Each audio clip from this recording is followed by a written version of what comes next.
Hi everyone. Today we are going to discuss a poem from the unit Flights of Fancy named Poetry by Pablo Neruda. So Pablo Neruda's poetry deals with the theme poetic inspiration. Ordinary ആയിട്ടുള്ള ഒരു person ഒരു കവിയായിട്ട് മാറുന്നു. ആ കവിതയുടെ പ്രചോദനം അദ്ദേഹത്തിലേക്ക് എങ്ങനെയാണ് എത്തിച്ചേർന്നത്, അത് എത്തിച്ചേർന്നപ്പോൾ അദ്ദേഹത്തിനുണ്ടായ അനുഭവങ്ങൾ, അദ്ദേഹം ആദ്യമായിട്ടൊരു കവിതയുടെ ഒരു വരി എഴുതിയപ്പോഴുണ്ടായ അനുഭവങ്ങൾ, പിന്നെന്താണ് ഒരു സക്സസ്ഫുൾ ആയിട്ടുള്ള ഒരു പോയറ്റായി മാറിയതിനു ശേഷമുള്ള അനുഭവങ്ങൾ, ഇതൊക്കെയാണ് നമുക്ക് ഈ കവിതയിലുടനീളം കാണാൻ കഴിയുന്നത്. Okay, so before we enter into the poem, we have to know something about Pablo Neruda. Neftali Ricardo Reyes Basualto, 1904 to 1973, who is popularly known by his pen name Pablo Neruda, was a Chilean poet, diplomat, and a politician.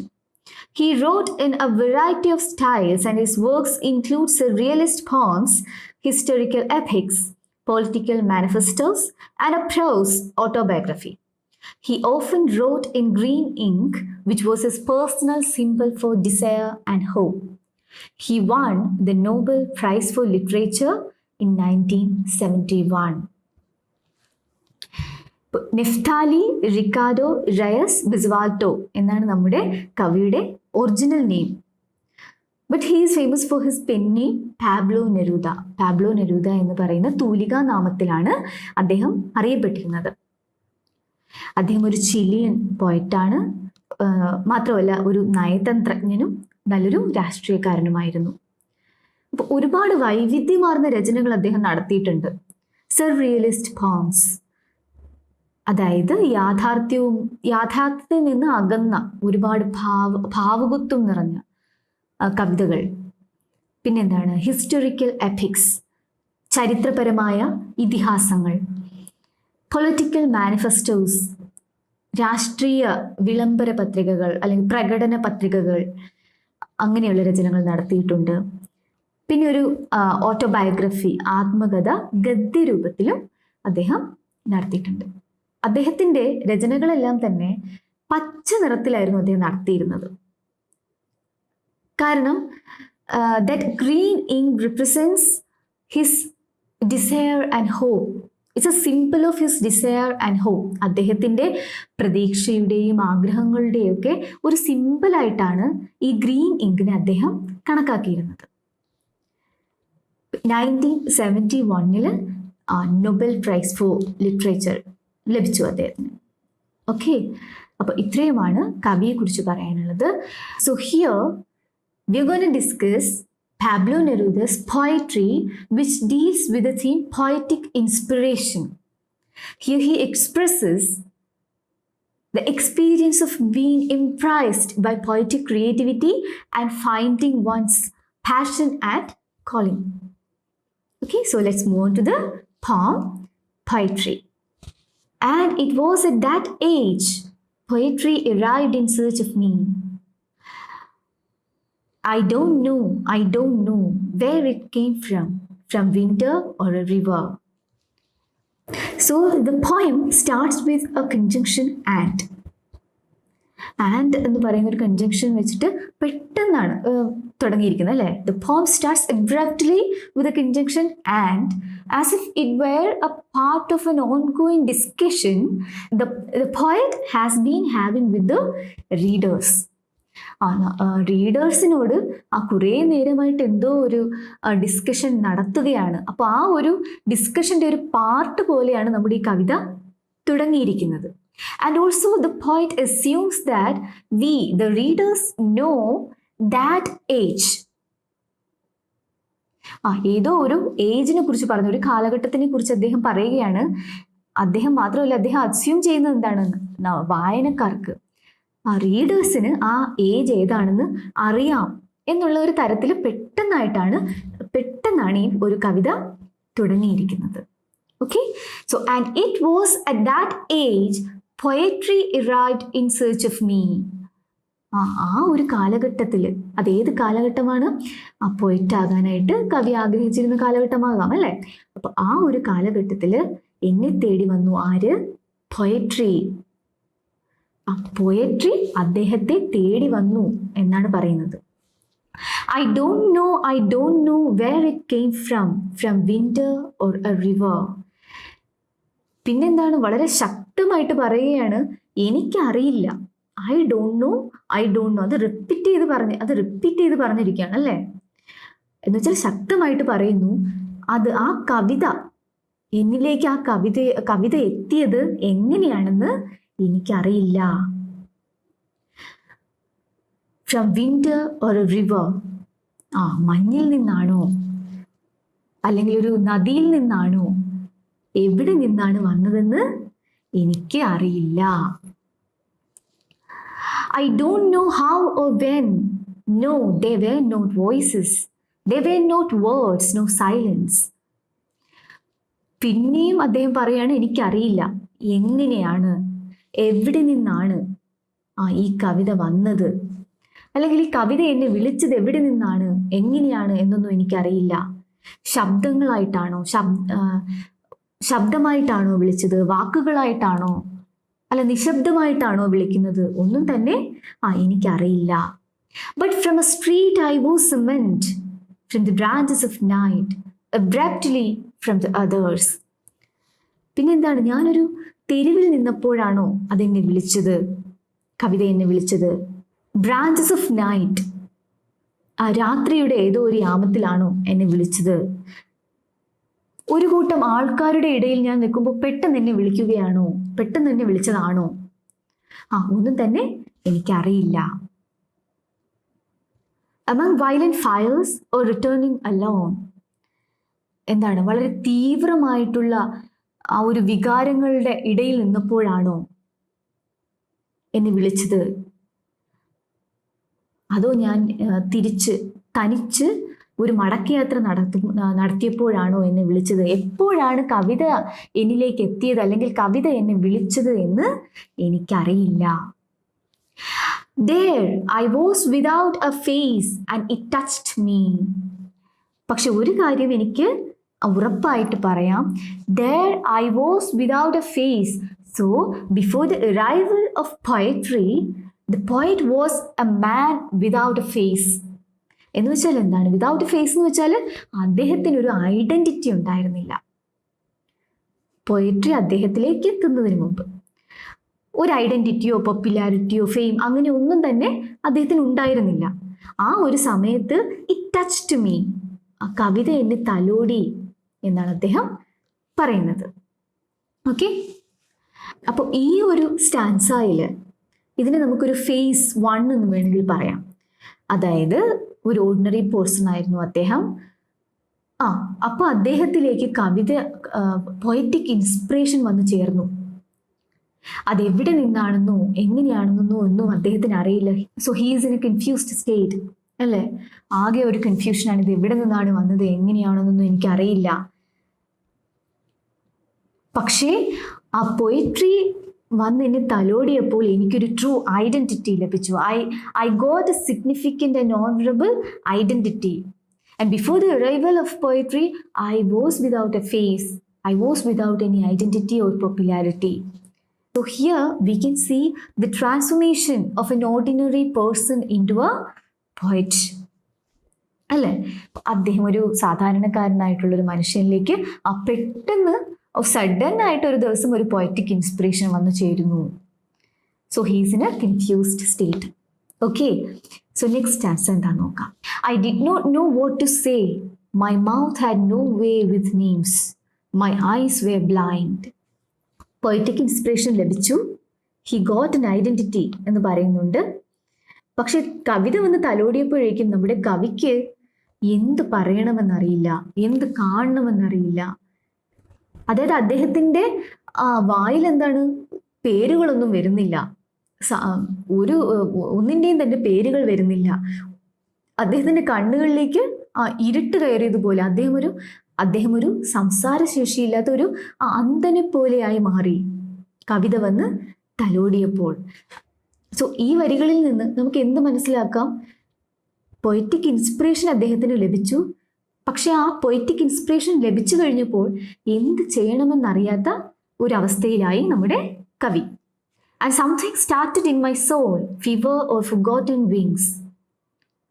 മാത്രമല്ല, എൻ്റെ ആത്മാവിൽ അല്ലെങ്കിൽ ഹൃദയത്തിൽ, എൻ്റെ ഉള്ളിൽ എന്തോ ഒന്ന് ആരംഭിച്ചിട്ടുണ്ട്, പൊട്ടിമുളച്ചിട്ടുണ്ട്.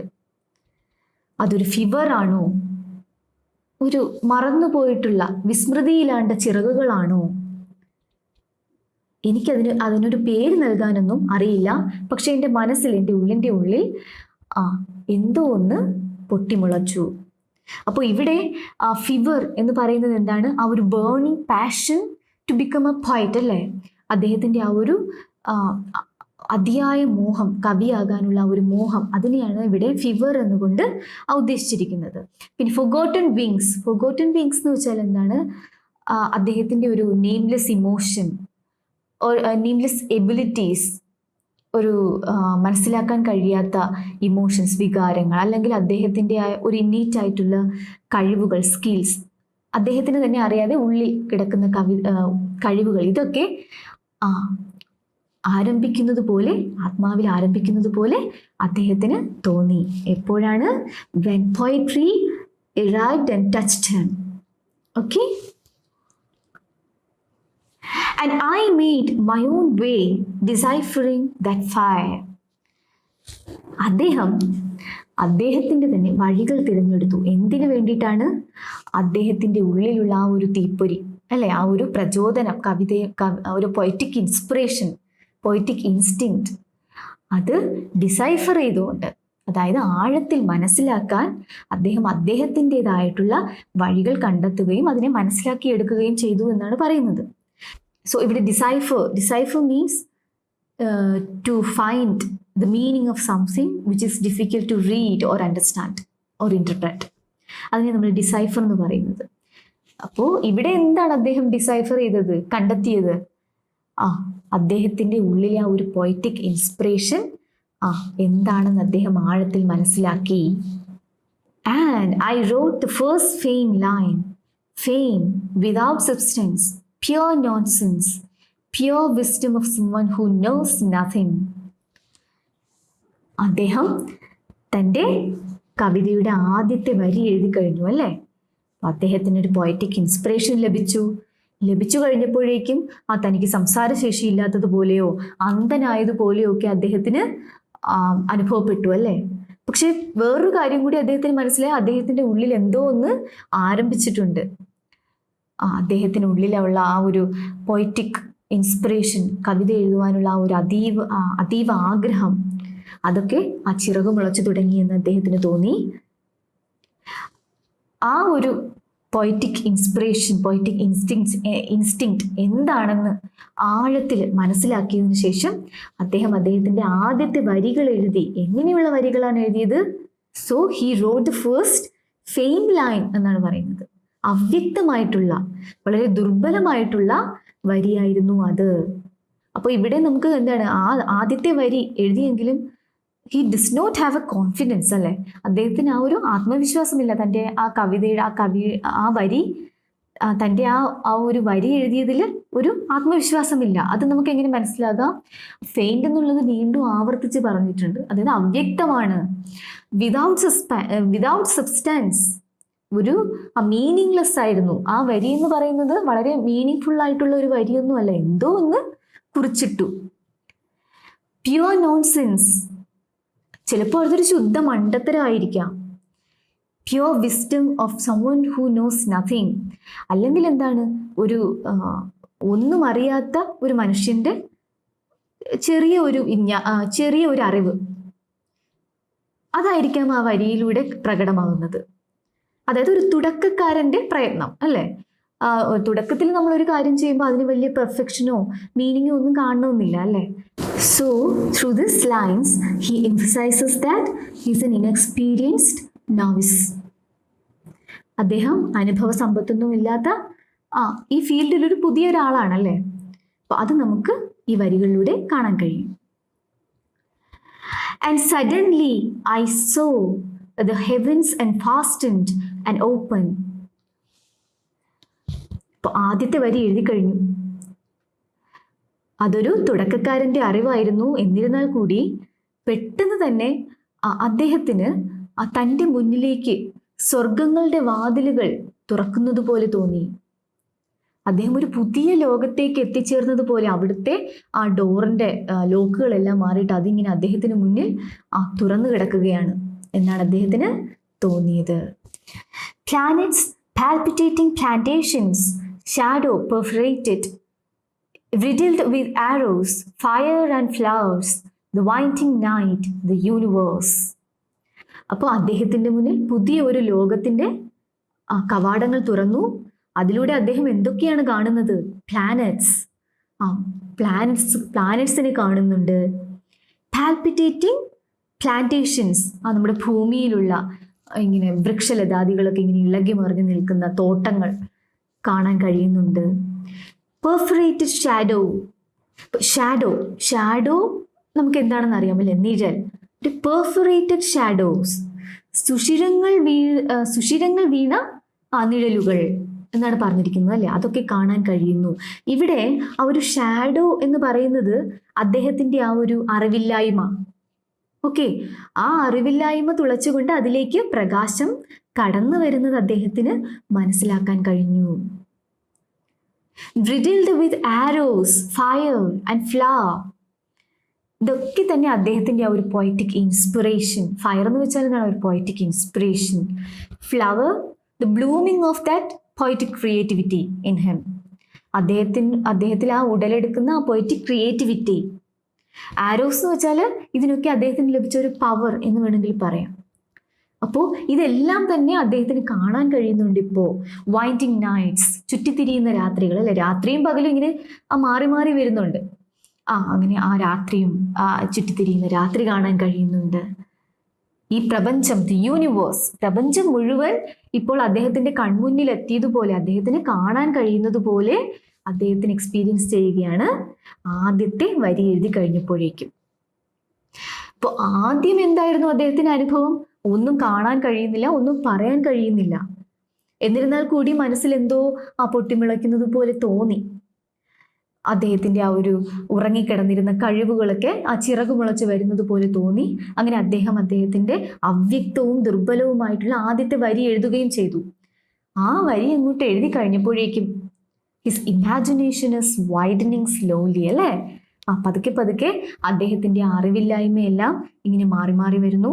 അദ്ദേഹത്തിന് ഇപ്പോൾ ഈ പ്രപഞ്ചം മുഴുവൻ കാണാൻ കഴിയുന്നു.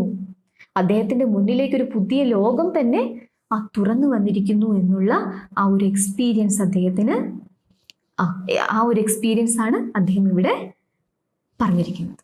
Okay, so in the second stanza he depicted experience, his first experience of writing the first line of his poetry.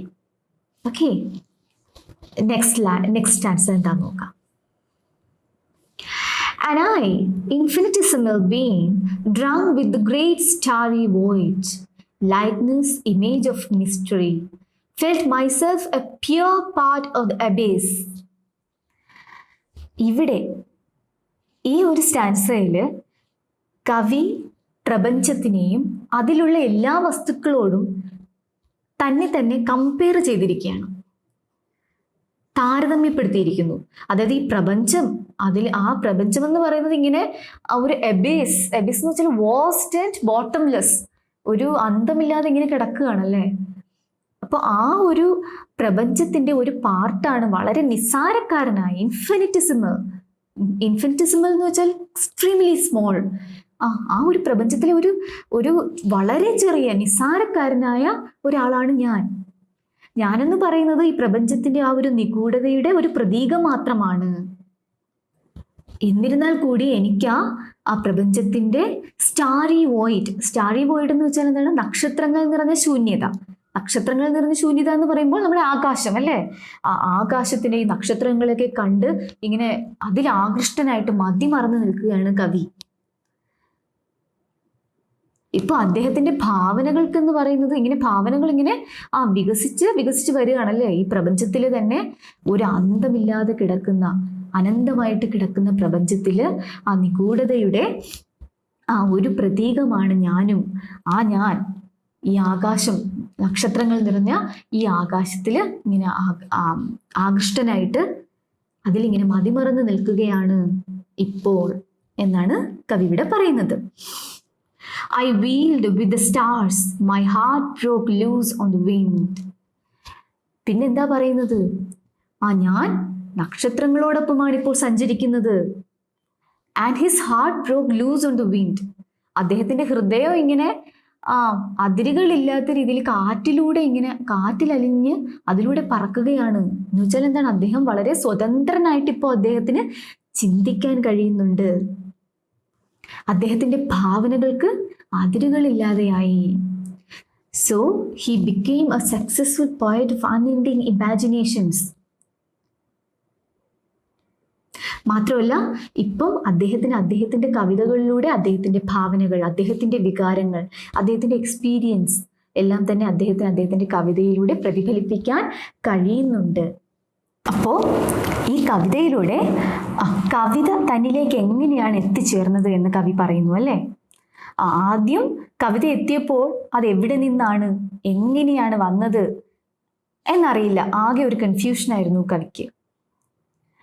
പിന്നെന്താണ്, അദ്ദേഹത്തിന് അതുവരെ ഒരു ഐഡന്റിറ്റി ഉണ്ടായിരുന്നില്ല, അല്ലെങ്കിൽ ഒരു പോപ്പുലാരിറ്റി, ഫെയിം, ഇതൊന്നും തന്നെ ഉണ്ടായിരുന്നില്ല. ഒരു സാധാരണക്കാരനായിരുന്നു. അപ്പോഴാണ് ഈ കവിത വന്ന് അദ്ദേഹത്തിന് തലോടിയത്. Then he got a significant and honorable identity. പക്ഷെ ഈ കവിത വന്ന് ചേർന്നപ്പോഴേക്കും അദ്ദേഹത്തിന് ആദ്യം എന്ത് ചെയ്യണമെന്നറിയില്ല, എന്ത് കാണണമെന്നറിയത്തില്ല. അങ്ങനെ ഒരു ഫീലിംഗ് ആയിരുന്നു. പിന്നെ അദ്ദേഹത്തിന്റെ ഉള്ളിൽ എന്തൊക്കെയോ ഇങ്ങനെ ആരംഭിക്കുന്നു, പൊട്ടിമുളയ്ക്കുന്നു അല്ലേ? അദ്ദേഹത്തിന്റെ ആ മനസ്സിന് ഉള്ളിന്റെ ഉള്ളിൽ ഉറങ്ങിക്കിടന്നിരുന്ന കഴിവുകൾക്കൊക്കെ ആ ചിറക് മുളയ്ക്കുന്നത് പോലെ തോന്നി. അപ്പൊ ആ ഒരു ധൈര്യത്തിൽ അദ്ദേഹത്തിന്റെ ആദ്യത്തെ വരി എഴുതി. അതെങ്ങനെയുള്ള വരികളായിരുന്നു? വളരെ അവ്യക്തമായിരുന്നു, ദുർബലമായിരുന്നു, മീനിങ്ലെസ് ആയിരുന്നു. അപ്പൊ അവിടെ അദ്ദേഹത്തിന് ആദ്യത്തെ വരി എഴുതുമ്പോൾ ഒരു കോൺഫിഡൻസും ഉണ്ടായിരുന്നില്ല. ആദ്യത്തെ വരി എഴുതി കഴിഞ്ഞ് അദ്ദേഹം ആ ഒരു കമ്പോസിഷൻ നടത്തിയതിനു ശേഷമോ അദ്ദേഹത്തിന്റെ മുന്നിലേക്ക് പുതിയ ഒരു ലോകം തുറന്നു വരുന്നതായിട്ട് അദ്ദേഹത്തിന് ഫീൽ ചെയ്തു. ഈ പ്രപഞ്ചത്തിലെ എല്ലാം തന്നെ അദ്ദേഹത്തിന് കാണാൻ കഴിയുന്നത് പോലെ തോന്നി. പ്ലാനറ്റ്സും ഭൂമിയിലുള്ള വൃക്ഷലതാദികളും എല്ലാം തന്നെ അദ്ദേഹം കാണുകയാണ്. പിന്നെന്താണ്, ഈ പ്രപഞ്ചത്തിലെ തന്നെ വളരെ നിസ്സാരക്കാരനാണ് ഞാൻ എന്നുള്ള ആ ഒരു കാര്യം കവിക്ക് മനസ്സിലാവുന്നുണ്ട്. ആ പ്രപഞ്ചത്തിന്റെ നിഗൂഢതയുടെ ഒരു പ്രതീകം മാത്രമാണ് ഞാൻ എന്നുള്ളതും കവിക്ക് മനസ്സിലാവുന്നുണ്ട് അല്ലേ? So his imagination got widened. അദ്ദേഹത്തിന്റെ ആ ഒരു ഭാവന അല്ലെങ്കിൽ ആ ഒരു വികാരങ്ങൾ, പൊയറ്റിക് ഇൻസ്പിറേഷൻ എന്ന് പറയുന്നത് വളരെയധികം വികസിച്ചു അല്ലേ? Then he became a successful poet. ഒരു സക്സസ്ഫുൾ ആയിട്ടുള്ള പോയറ്റായിട്ട് മാറി. പിന്നെ സക്സസ്ഫുൾ ആയിട്ടുള്ള ഒരു കവിയായിട്ട് മാറിക്കഴിഞ്ഞു അദ്ദേഹം. ഇപ്പോൾ അദ്ദേഹത്തിന്റെ ആ ഭാവനകൾക്കും ആ ഒരു വികാരങ്ങളും എല്ലാം ഇങ്ങനെ അതിരുകളില്ലാതെ അദ്ദേഹത്തിന്റെ കവിതയിലൂടെ പ്രതിഫലിക്കുന്നു. അദ്ദേഹത്തിന് വളരെ അൺഎൻഡിങ് ആയിട്ട് ഇമാജിനേഷൻ വന്നുകൊണ്ടിരിക്കുകയാണ് അദ്ദേഹത്തിന്റെ കവിതയിലൂടെ. ഈ കവിതയിൽ കവി ഒരുപാട് പോയറ്റിക് ഡിവൈസസ് യൂസ് ചെയ്തിട്ടുണ്ട്. അപ്പോൾ അതെന്തൊക്കെയാണെന്ന് നോക്കാം. Poetry arrived and it touched me. ഈ രണ്ട് എക്സ്പ്രഷനിലും കവിതയ്ക്ക് മനുഷ്യന്റെ സ്വഭാവ സവിശേഷതകൾ നൽകിയിരിക്കുന്നു അല്ലേ? പോയട്രി വന്നെത്തി, അതെന്നെ തലോടി എന്നൊക്കെ പറഞ്ഞിരിക്കുന്നു. ആ ഒരു ഫിഗർ ഓഫ് സ്പീച്ചിനെ നമ്മൾ പേഴ്സോണിഫിക്കേഷൻ എന്നാണ് പറയുന്നത്. അതായത് personification is attributing human characteristics to a non-human thing or an idea. മനുഷ്യനല്ലാത്ത ഒരു സാധനത്തിന് അല്ലെങ്കിൽ ജീവനില്ലാത്ത ഒരു വസ്തുവിനോ അല്ലെങ്കിൽ ഒരു ആശയത്തിനോ മനുഷ്യന്റെ സ്വഭാവ സവിശേഷതകൾ നൽകുക. അപ്പോൾ ഈ രണ്ട് എക്സ്പ്രഷനിലും poetry arrived, it touched me എന്ന് പറയുന്ന ഈ രണ്ട് എക്സ്പ്രഷനിലും അദ്ദേഹം ഉപയോഗിച്ചിരിക്കുന്നത് പേഴ്സോണിഫിക്കേഷൻ എന്ന് പറയുന്ന ഫിഗർ ഓഫ് സ്പീച്ച് ആണ്. പിന്നെ ഇതിനകത്ത് കോൺട്രാസ്റ്റ് എന്ന് പറയുന്ന ഫിഗർ ഓഫ് സ്പീച്ചും അദ്ദേഹം ഒരുപാട് യൂസ് ചെയ്തിട്ടുണ്ട്. The poet doubts whether poetry came from a winter or a river. Winter river. ഇപ്പോൾ വിന്റർ എന്ന് പറയുന്നത് ഒരു ഫ്രോസൺ സ്റ്റേറ്റ് ആണ് അല്ലേ, അതായത് മഞ്ഞ് മൂടിക്കിടക്കുക, അവിടെ അധികം മൂവ്മെന്റ് ഒന്നുമില്ല. എന്നാൽ റിവറോ, റിവർ എന്ന് പറഞ്ഞാൽ ഫ്ലോയിങ്, ഇറ്റ് ഈസ് ഫ്ലോയിങ്, ഒഴുകുകയാണ്, അവിടെ ഒരു മൂവ്മെന്റ് ആണ്. അപ്പം ആ രണ്ട് ഇമേജസും നമുക്ക് കോൺട്രാസ്റ്റ് ഇമേജസ് ആണെന്ന് പറയാം. കോൺട്രാസ്റ്റ് എന്ന് പറയുന്ന ഒരു ഫിഗർ സ്പീച്ചിന് എക്സാമ്പിൾ ആണ് വിന്റർ ആൻഡ് റിവർ. പിന്നെ അദ്ദേഹം പറയുന്നത് not voices nor silence, from the others or returning alone, pure wisdom pure nonsense. അപ്പോൾ ഈ എക്സ്പ്രഷൻസിലൊക്കെ തന്നെ നമുക്ക് കോൺട്രാസ്റ്റ് എന്ന് പറയുന്ന ആ ഒരു ഫിഗർ സ്പീച്ച് കാണാൻ കഴിയും. ഇപ്പോൾ winter, river, voices, silence, from the others, returning alone, pure nonsense, pure wisdom. So these are all contrasting images ആണ്. ഓക്കെ, ഇതെല്ലാം കൺട്രാസ്റ്റിംഗ് ഇമേജസ് ആണ്. കോൺട്രാസ്റ്റ് എന്ന് പറയുന്ന ഫിഗർ സ്പീച്ചിന് എക്സാമ്പിൾ ആണ്. ഓക്കെ, പിന്നെ വരുന്നത് എന്താണ്? And then we can, in this poem we can find a lot of instances of alliteration. So alliteration adds rhythm to the poem. പോയത്തിനൊരു റിതം കൊടുക്കും അല്ലേ അലിട്രേഷൻ എന്ന് പറയുന്നത്. എന്താണ് അലിട്രേഷൻ?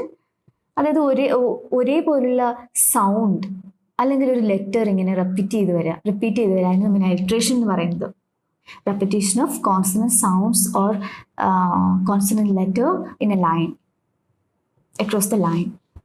അപ്പോൾ ഒരുപാട് ഉദാഹരണങ്ങൾ നമുക്ക് ഈ കവിതയിൽ നിന്ന് കണ്ടെത്താൻ കഴിയും. ഏതൊക്കെയാണെന്ന് നോക്കാം. No, there were not voices, there were not words, no silence എന്ന് പറയുന്ന ആ ഒരു ലൈൻ എടുക്കുകയാണെങ്കിൽ no, not, not, nor, n sound അല്ലേ, n എന്ന് പറയുന്ന ആ ലെറ്റർ റിപ്പീറ്റ് ചെയ്ത് വരുന്നുണ്ട്. പിന്നെ something started in my soul, something started soul, s എന്ന് പറയുന്ന ലെറ്റർ റിപ്പീറ്റ് ചെയ്ത് വരുന്നുണ്ട്, അലിട്രേഷൻ എക്സാമ്പിൾ ആണ്. പിന്നെ എന്താണ്? പ്ലാനറ്റ്സ് പാൽപിറ്റേറ്റിംഗ് പ്ലാന്റേഷൻസ് എന്ന് പറയുന്ന ഒരു ലൈൻ ഉണ്ടല്ലേ, അതും എലിട്രേഷന് എക്സാമ്പിൾ ആണ്. പിന്നെ എന്തുണ്ട്? Fever of forgotten wings, fever of forgotten wings, fever forgotten, F എന്ന് പറയുന്ന ലെറ്റർ അവിടെ റിപ്പീറ്റ് ചെയ്യുന്നുണ്ട്. പിന്നെന്താണ്? Fire and flowers. അപ്പോൾ ഈ എക്സ്പ്രഷൻസ് എല്ലാം തന്നെ എലിട്രേഷന് എക്സാമ്പിൾ ആണ്. കുറച്ച് അൺനോൺ വേർഡ്സ് ഉണ്ട് ഇവിടെ, നമുക്ക് അതിൻ്റെ മീനിങ് ഒന്ന് നോക്കിയാലോ. സമൻഡ്, സമൻഡ് എന്ന് വെച്ചാൽ to order to be present, വരാനായിട്ട് ആജ്ഞാപിക്കുക, അതിനെ സമൻഡ് എന്ന് പറയുന്നത്. എബ്രപ്റ്റ്ലി, എബ്രപ്റ്റ്ലി എന്ന് വെച്ചാൽ സിഡൻലി അല്ലെങ്കിൽ അൺഎക്സ്പെക്റ്റഡ്ലി, അതാണ് എബ്രപ്റ്റ്ലിയുടെ meaning. So decipher, decipher means to find the meaning of something which is difficult to understand or read. നമുക്ക് മനസ്സിലാക്കാൻ പ്രയാസമുള്ള കാര്യങ്ങൾ മനസ്സിലാക്കി എടുക്കുന്നതിൽ സക്സസ്ഫുൾ ആവുക, അതിനെ നമ്മൾ ഡിസൈഫർ എന്ന് പറയുന്നത്. Okay, unfasten means to undo something, ഒരു ലോക്ക് അഴിക്കുക, ഫാസ്റ്റ് ചെയ്തിരിക്കുക എന്ന് വെച്ചാൽ ഇങ്ങനെ വലിച്ചു കെട്ടിയിരിക്കുന്നത് അഴിച്ചു വിടുക എന്നൊക്കെ പറയാം, അതിനെ അൺഫാസ്റ്റൻഡ് എന്ന് പറയുന്നത്. പാൽപിറ്റേറ്റിംഗ്, പാൽപിറ്റേറ്റിംഗ് എന്ന് വെച്ചാൽ beating rapidly, strongly or irregularly of heart. Okay, ഹൃദയം ഇടിക്കുക, ഇറഗുലറായിട്ട് ഇങ്ങനെ ഫാസ്റ്റായിട്ട് ഇറഗുലറായിട്ട് ഇങ്ങനെ ഇടിക്കുന്നതിനെ പാൽപിറ്റേറ്റിംഗ് എന്ന് പറയുന്നത്. നമുക്ക് എന്തെങ്കിലും ഒരു തീവ്രമായിട്ടുള്ളൊരു ഫീലിംഗ് ഉണ്ടാകുമ്പോൾ ആ ഹൃദയം ഇങ്ങനെ കിടന്ന് ഇടിക്കുന്നത് പോലെ തോന്നില്ലേ, അതിനെയാണ് നമ്മൾ പാൽപിറ്റേറ്റിംഗ് എന്ന് പറയുന്നത്. പെർഫറേറ്റഡ്, പെർഫറേറ്റഡ് എന്ന് വെച്ചാൽ pierced with a hole or holes, സുഷിരങ്ങൾ ഉണ്ടാക്കുക, അതിനെ പെർഫറേറ്റഡ് എന്ന് പറയുന്നു, പെർഫറേറ്റഡ്. ഇൻഫിനിറ്റിസിമൽ എന്ന് വെച്ചാൽ എന്താണ്? Extremely small. Okay, extremely small, വളരെ ചെറുത്, അതിനെ ഇൻഫിനിറ്റിസിമൽ എന്ന് പറയുന്നത്. എബിസ്, എബിസ് എന്ന് വെച്ചാൽ ഡീപ്പ് സീമിംഗ്ലി ബോട്ടംലെസ് ഖാസം, അതിനെ നമ്മൾ എബിസ് എന്ന് പറയുന്നത്.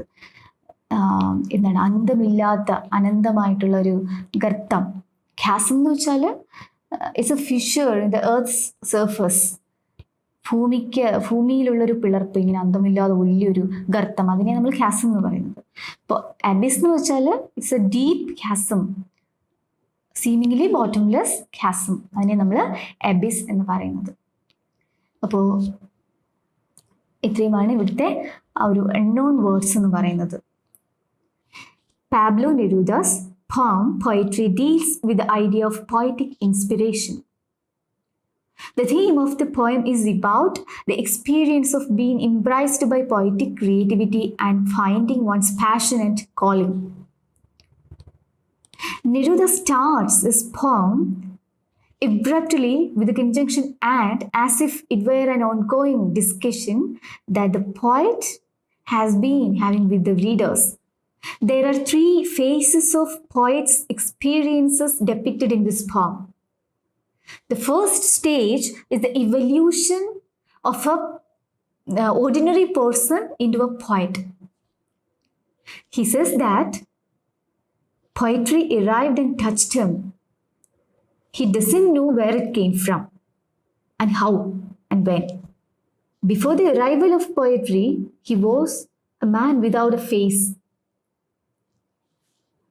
But when it touched, he got a significant and honorable identity as a poet. In the second stage, he describes the experience of writing the first faint, meaningless line.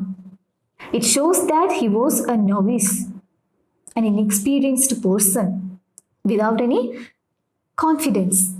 He feels that he was transformed into a new world of mystery and imaginations. See, now he could see the whole universe.